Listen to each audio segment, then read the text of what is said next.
मधुबन के बाबा, मधुबन के बाबा मुरली वाले, आपका क्या कहना, आपका क्या कहना। ओम शांति।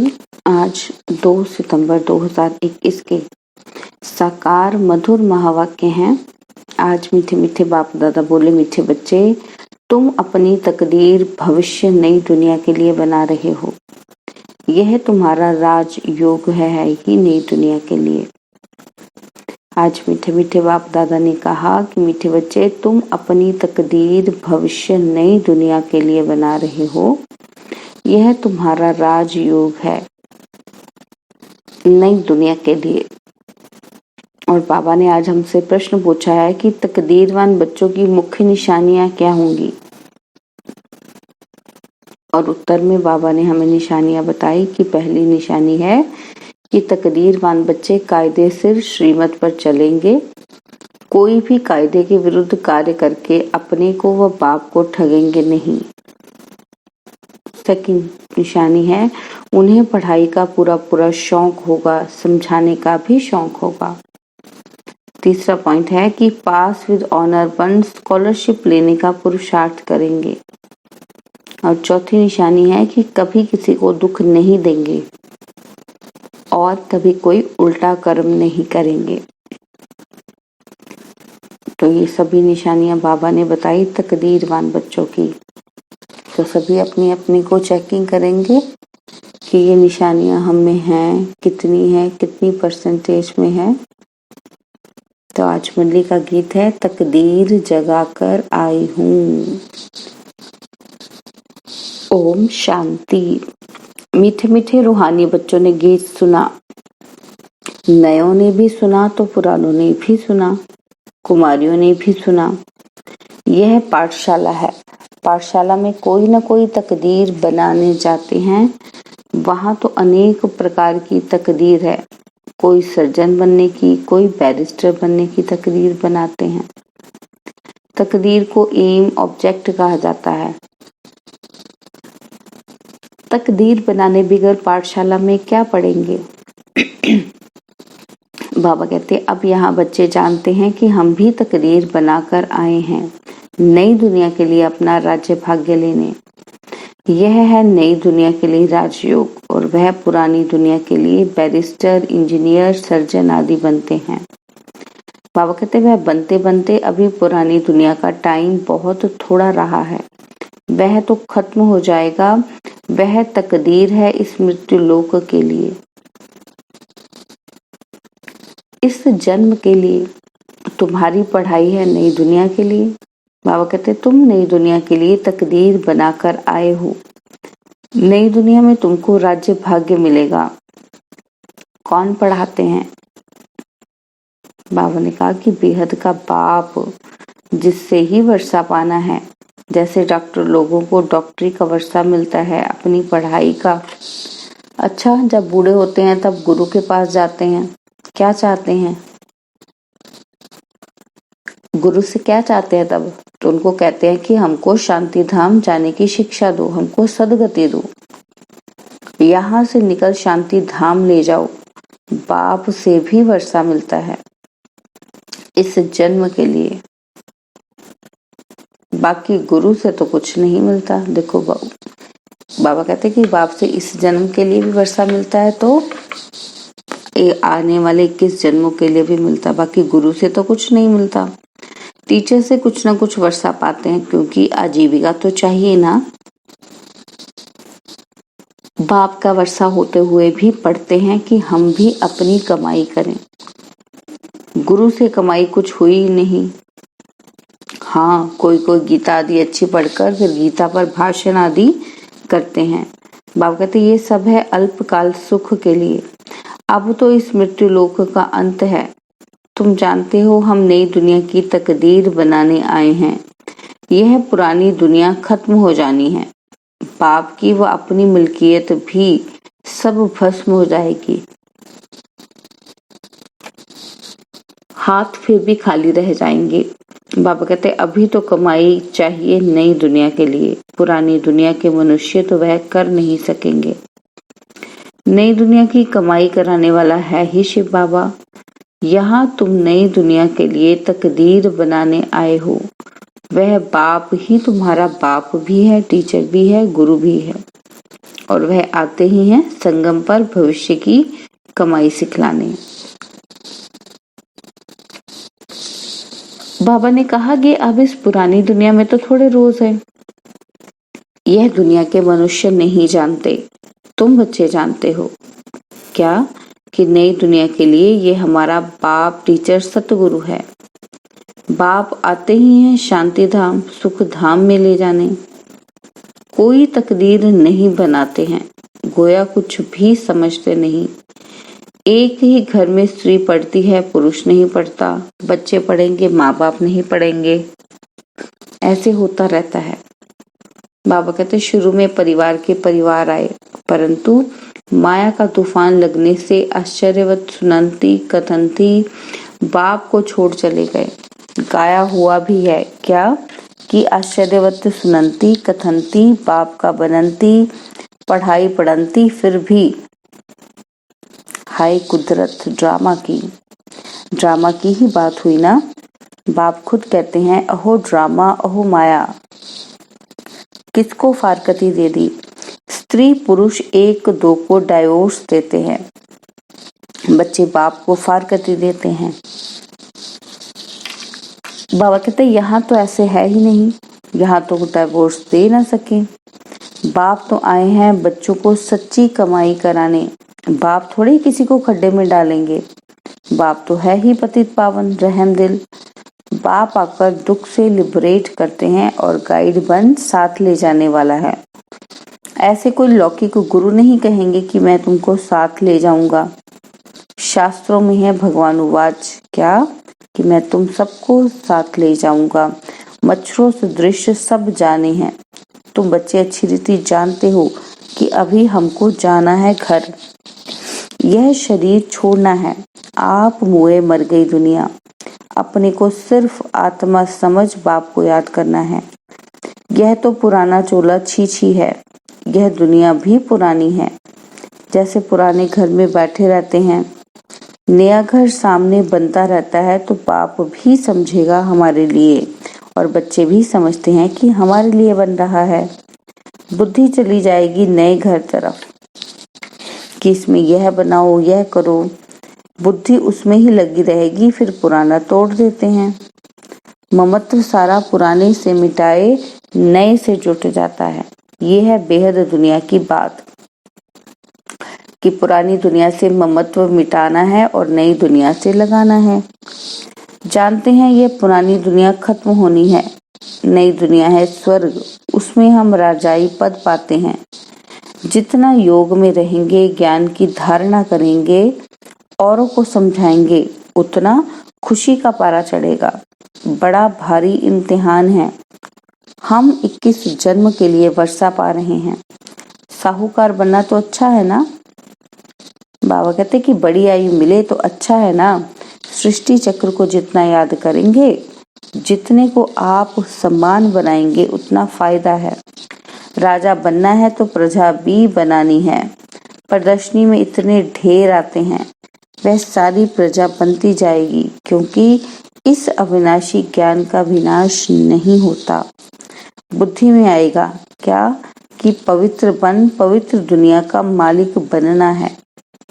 राम राज्य की स्थापना हो रही है, रावण राज्य का विनाश हो जाएगा। सत्युग में तो होंगे ही देवताएं। बाबा ने समझाया था क्या कि लक्ष्मी नारायण का चित्र जो बनाते हैं उसमें लिखना चाहिए कि पास्ट जन्म में यह तमो प्रधान दुनिया में थे, फिर इस पुरुषार्थ से तमो प्रधान दुनिया से सतो प्रधान विश्व के मालिक बनेंगे। मालिक राजा प्रजा सब होती है ना। प्रजा भी कहेगी कि भारत हमारा सबसे ऊंचा है। बरोबर भारत ही सबसे ऊंच था, अभी नहीं है। था जरूर, अभी तो बिल्कुल गरीब हो गया है। प्राचीन भारत सबसे साहूकार था, और हम भारतवासी सबसे ऊंच देवता कुल के थे। दूसरे कोई को देवी देवता नहीं कहा जाता। बाबा कहते अब तुम बच्चियां भी पढ़ती हो, फिर औरों को समझाना है ना। बाबा ने डायरेक्शन दिया ना कि कैसे प्रदर्शनी आदि में तार दी जाए, सो लिख कर आओ। बाबा कहते तुम्हारे पास चित्र भी हैं, तुम सिद्ध कर बतला सकते हो कि उन्होंने यह पद कैसे पाया। अब फिर से यह पद पा रहे हैं शिव बाबा से। उनका चित्र भी है। शिव है परमपिता परमात्मा, ब्रह्मा विष्णु शंकर के चित्र हैं। परमपिता परमात्मा ब्रह्मा द्वारा स्थापना कर रहे हैं, विष्णुपुरी सामने खड़ी है। विष्णु द्वारा नई दुनिया की पालना। विष्णु है राधे कृष्ण के दो रूप। अब गीता का भगवान कौन ठहरा? पहले तो यह लिखो कि गीता का भगवान निराकार शिव है, ना कि कृष्ण। बाबा कहते ब्रह्मा सो विष्णु, विष्णु सो ब्रह्मा कैसे बनते हैं? एक ही चित्र पर समझाने में कितना टाइम लगता है जब बुद्धि में बात बैठे। बाबा कहते कि टाइम लगता है बुद्धि में बातों को बैठने के लिए, समझने के लिए। बाबा ने कहा कि पहले पहले तो यह समझाकर और फिर लिखना चाहिए। बाप कहते हैं कि ब्रह्मा द्वारा तुमको योग बल से 21 जन्म का अधिकार मिलता है। शिव बाबा ब्रह्मा द्वारा वर्षा दे रहे हैं। पहले पहले इनकी आत्मा सुनती है, आत्मा ही धारण करती है। बाबा कहते मूल बात है ही है। चित्र तो शिव का दिखाते हैं ना। यह है परमपिता परमात्मा शिव, फिर प्रजापिता ब्रह्मा तो जरूर चाहिए। यहाँ प्रजापिता ब्रह्मा के ब्रह्मा कुमार कुमारियां ढेर के ढेर हैं। जब तक ब्रह्मा के बच्चे ना बने, ब्राह्मण ना बने, तो शिव बाबा से वर्षा कैसे लेंगे? कुख की पैदाइश तो हो ना सकी। यह भी गाया जाता है कि मुख वंशावली।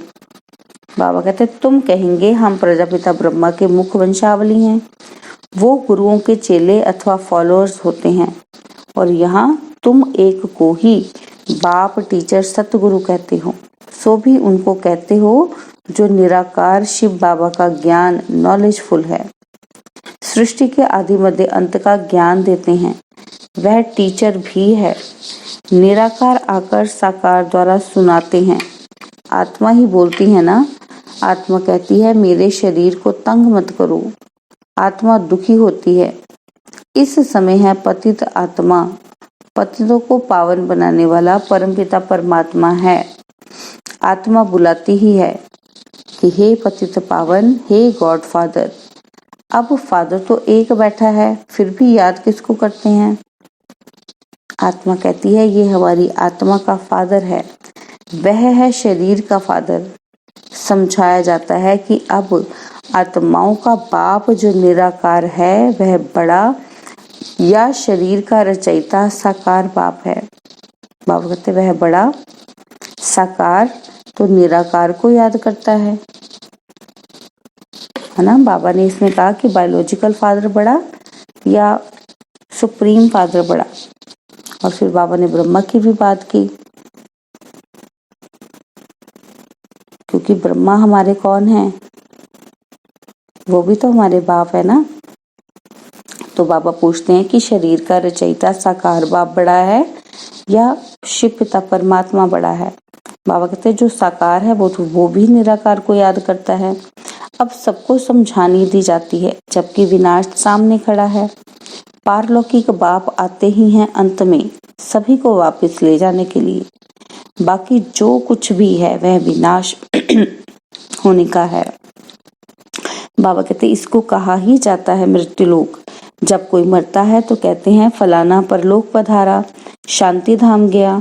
मनुष्यों को पता ही नहीं है कि परलोक सत्युग को कहा जाता है कि शांति धाम को। सत्युग तो यहाँ ही होता है, परलोक शांति धाम को कहेंगे। समझाने की बड़ी युक्ति चाहिए, मंदिर में जाकर समझाना चाहिए। यह शिव बाबा का यादगार है जो शिव बाबा हमको पढ़ा रहे हैं। शिव है वास्तव में बिंदी, परंतु बिंदी की पूजा कैसे करें, फल फूल आदि कैसे चढ़ाए जाएं, इसलिए बड़ा रूप बनाया है।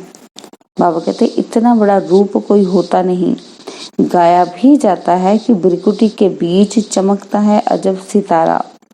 बड़ी चीज हो तो साइंस वाले झट उनको पकड़ लेते हैं। बाप पूरा समझाते हैं कि उनको परमपिता परमात्मा का पूरा परिचय मिला ही नहीं है। जब तक तकदीर खुले, बाबा कहते अभी तकदीर ही नहीं खुली है। जब तक बाप को ना जाने, यह ना समझे कि हमारी आत्मा बिंदी समान है। बाबा कहते वो समझ ही नहीं सकते। फिर शिव बाबा भी बिंदी है, हम बिंदी को याद करते हैं। ऐसे समझ याद करें तब विकर्म विनाश हो। बाकी यह देखने में आता है, वह आता है, इसे माया का विघ्न कहा जाता है। बाबा कहते अभी तो खुशी है। क्या खुशी? कि हमको परमात्मा मिला है, परंतु ज्ञान भी चाहिए ना। किसी को कृष्ण का साक्षात्कार होता है तो वो खुश हो जाते हैं। बाबा कहते हैं कृष्ण का साक्षात्कार कर बहुत खुशी में डांस आदि करते हैं, परंतु उनसे कोई सद्गति नहीं होती। यह साक्षात्कार तो अनायास ही हो जाता है। अगर अच्छी रीति नहीं पढ़ेंगे तो प्रजा में चले जाएंगे। बाबा कहते थोड़ा भी सुनते हैं तो कृष्णपुरी में साधारण प्रजा आदि जाकर बनेंगे। अभी तुम बच्चे जानते हो। क्या जानते हैं हम? कि शिव बाबा हमको ये नॉलेज सुना रहे हैं, वह है ही नॉलेजफुल। बाबा का फरमान है कि पवित्र जरूर बनना है। क्या है बाबा का फरमान?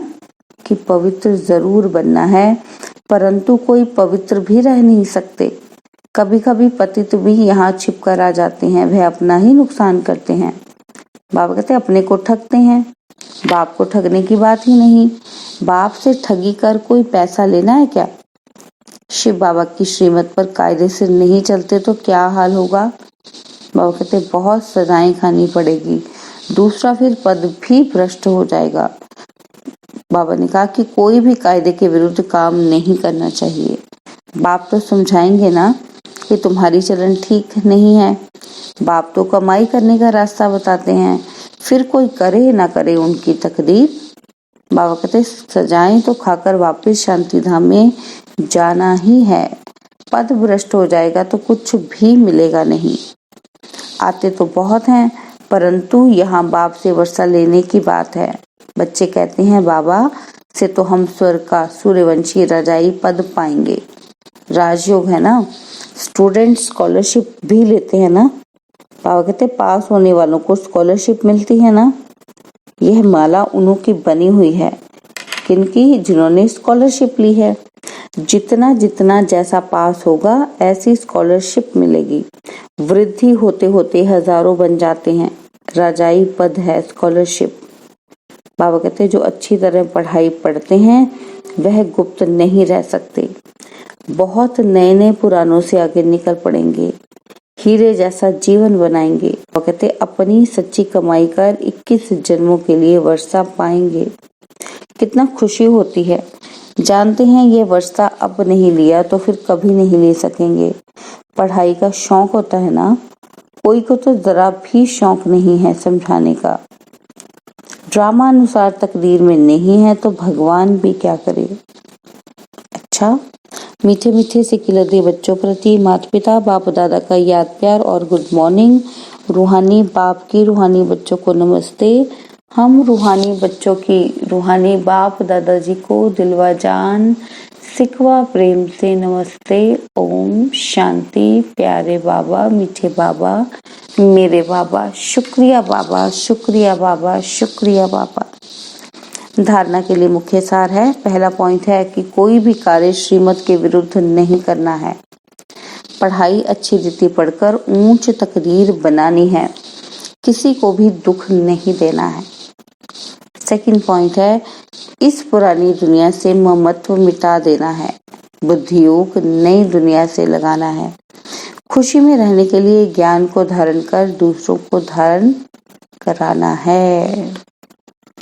और बाबा ने आज हमें वरदान दिया है कि लाइट हाउस की स्थिति द्वारा पाप कर्मों को समाप्त करने वाले पुण्य आत्मा भव।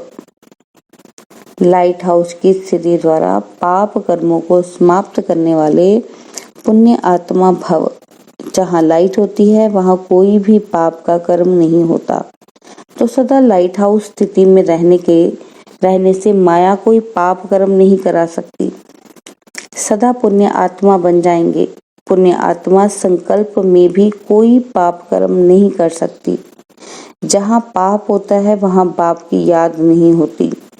तो दृढ़ संकल्प करो कि मैं पुण्य आत्मा हूँ, पाप मेरे सामने आ नहीं सकता। स्वप्न व संकल्प में भी पाप को आने ना दो। स्लोगन है, जो हर दृश्य को साक्षी होकर देखते हैं वही सदा हर्षित रहते हैं। स्लोगन, जो हर दृश्य को साक्षी होकर देखते हैं वही सदा हर्षित रहते हैं। ओम शांति।